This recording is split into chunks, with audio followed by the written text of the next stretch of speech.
नाज़रीन, पाकिस्तान वो वाहिद मुल्क नहीं जहाँ इस वक्त सियासी पराई है, जहाँ हुकूमती मुश्किलात का शिकार हैं।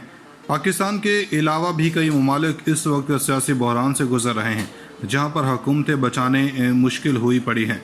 कहीं मुआशी तो कहीं सियासी, मगर बहरान है ज़रूर, और इसकी वजह से इन ममालिक की आवाम मुश्किलात का शिकार है और गुम की कैफियत से दो चार है।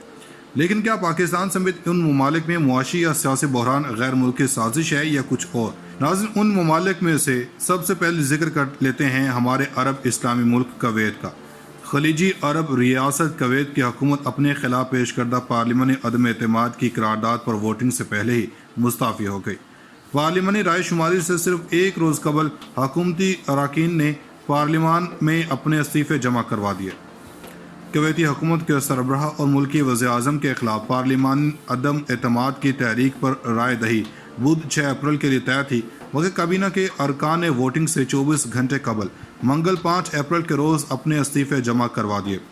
सरकारी खबरसां इदारे के मुताबिक हुकूमत का मुस्ताफ़ी हो जाना एक ऐसे तवील सियासी तनाज़े का नतीजा है जिसके बायस खलीज के तेल पैदा करने वाली इस अरब रियासत में मालियाती इस्लाहात के अमल को मुसलसल रुकावटों का सामना था। गुज़श्ता बरस के अवाखिर में सरबराह ममलकत के तौर पर मुल्की अमीर की ज़्यादातर जिम्मेदारियाँ संभाल ली थीं।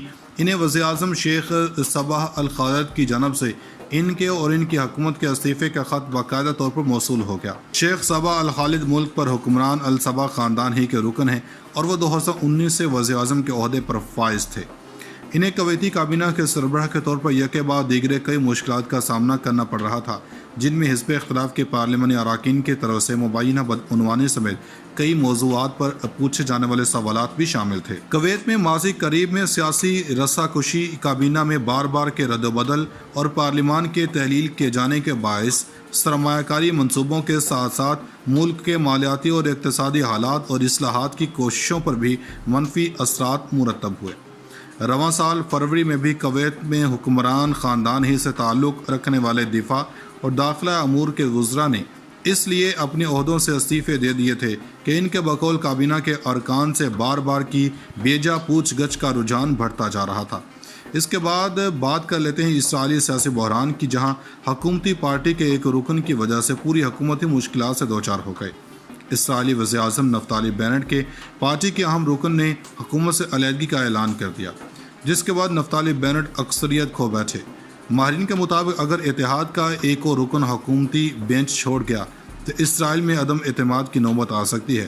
गैर मुल्की मीडिया रिपोर्ट्स के मुताबिक मौजूदा सूरत हाल के बाद इसराइल में 4 साल के दौरान 5वीं पार्लिमानी इंतखाबात की राह हमवार हो सकती है। श्रीलंका में बड़े मुआशी बुरान के सबब वज़ीर-ए-आज़म के बेटे समेत काबीना के मुतअद्दिद अरकान मुस्तफ़ी हो गए।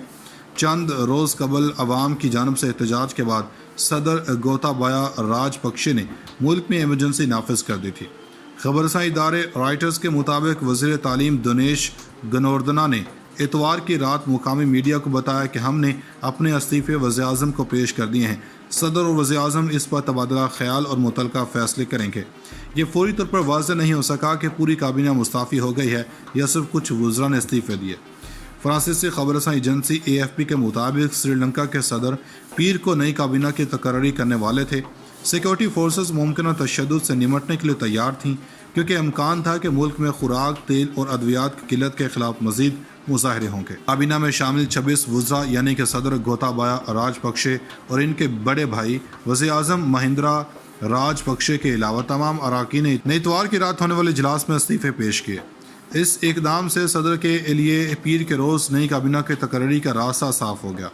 इस काबीना में मुमकिन तौर पर कुछ ऐसे लोग भी शामिल होंगे जिन्होंने इस्तीफ़ा दिया है, क्योंकि हुक्मरान सियासी ख़ानदान मुआशी बहरान के पेश नज़र अपनी पोजीशन को बेहतर बनाना चाहता है। हुकूमत ने मौजूदा सूरत हाल को 1948 में बरतानिया से आज़ादी के बाद बदतरीन मुआशी बहरान तस्लीम करते हुए ऐलान किया है कि वो IMF से बेल आउट लेगी। नाज़रीन, पिछले एक दिन यानी कि 24 घंटे में सियासी हालात यकसा बदल चुके हैं, जहाँ डिप्टी स्पीकर कासिम सूरी ने पार्लियामेंट की तारीख के इस बाब में इजाफा किया जिसमें किसी भी वज़ीर-ए-आज़म के खिलाफ तरीका दम एतमाद कामयाब नहीं हो सकी, चाहे वो रद्द कर दी गई या फिर वोटिंग के सिलसिले में हुई, लेकिन जीत हर सूरत वज़ीर-ए-आज़म की हुई। اس کے بعد وزیر اعظم نے وقت ضائع کیے بغیر اور اپوزیشن جماعتوں کو سنبھلنے کا موقع دیے بغیر بڑا قدم اٹھاتے ہوئے اسمبلی تحلیل کرنے کی استدعا کی اور اسمبلی تحلیل ہو گئی۔ بعد میں سپریم کورٹ نے اسمبلی کو بحال کر دیا۔ مگر اس سارے معاملے میں جو بات دیکھنے والی ہے وہ یہ ہے کہ آخر کار یہ سب ہوا کیسے۔ ویسے تو وزیر اعظم نے اپنی میٹنگ کے دوران بعد میں کہا کہ ابھی تک تو اپوزیشن کو بھی معلوم نہیں ہے کہ ان کے ساتھ ہوا کیا ہے اور آگے کیا ہونے چاہ رہا، مگر ایک بات طے ہے کہ اس میں امریکہ کی جانب سے دخل اندازی ہمارے جمہوری نظام میں کرنے کی کوشش کی گئی ہے۔ اس کی وجہ سے وزیر اعظم کو بڑا ایج ملا اور اپنی کرسی بچانے میں کامیاب ہو گئے، مگر اس کے بعد وزیر اعظم کھل کر سامنے آ گئے ہیں اور اب وزیر اعظم عمران خان نے امریکی سازش کے ایک ایک کر کے پردہ اٹھانا شروع کر دیا ہے۔ وزیر اعظم عمران خان اس دھمکی کی مزید تفصیلات منظر عام پر لے آئے ہیں جس کا انہیں گزشتہ ماہ کے اوائل میں سامنا تھا۔ قومی اسمبلی کی تحلیل کے بعد Pakistan Tehreek Insaf P T I کے متعدد رہنما وزیر اعظم کے دفتر پہنچے اور کامیاب سرپرائز پر انہیں مبارکباد دی۔ نشر ہونے والے بیان میں وزیر اعظم نے انہیں بتایا کہ جب قومی سلامتی کونسل نے تحریک عدم اعتماد میں کسی بیرونی قوت کے ملوث ہونے کی مذمت کر دی تو اس پر ووٹنگ ہونا غیر متعلقہ ہو گیا تھا۔ وزیر اعظم نے کہا کہ پاکستان کے سفیر اور امریکہ کی جانب سے نمائندہ ڈونلڈ لو کے درمیان جو مکالمہ ہوا، اس میٹنگ کے لیے دونوں طرف نوٹ لینے والے بیٹھے ہوئے تھے۔ جو مکالمہ تھا اس کے منٹ جاری کیے گئے۔ یاد رہے کہ ڈونلڈ لو امریکہ کے assistant secretary of state for south and central Asia ہیں اور انہی کی پاکستانی سفیر سے ملاقات ہوئی تھی۔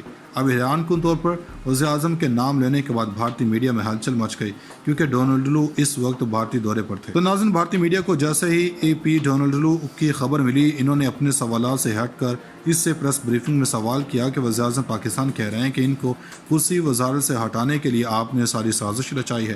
اس کے جواب میں ڈونلڈ لو نے صرف اتنی بات کہی کہ ہم اس سارے معاملے کو دیکھ رہے ہیں، ہم پاکستان میں سیاسی عمل پر نظر رکھے ہوئے ہیں۔ وزیر اعظم نے کہا کہ پاکستان کے سفیر اور امریکہ کی جانب سے نمائندہ ڈونلڈ لو کے درمیان جو مکالمہ ہوا، اس میٹنگ کے لیے دونوں طرف نوٹ لینے والے بیٹھے ہوئے تھے۔ جو مکالمہ تھا اس کے منٹ جاری کیے گئے۔ یاد رہے کہ ڈونلڈ لو امریکہ کے assistant secretary of state for south and central Asia ہیں اور انہی کی پاکستانی سفیر سے ملاقات ہوئی تھی۔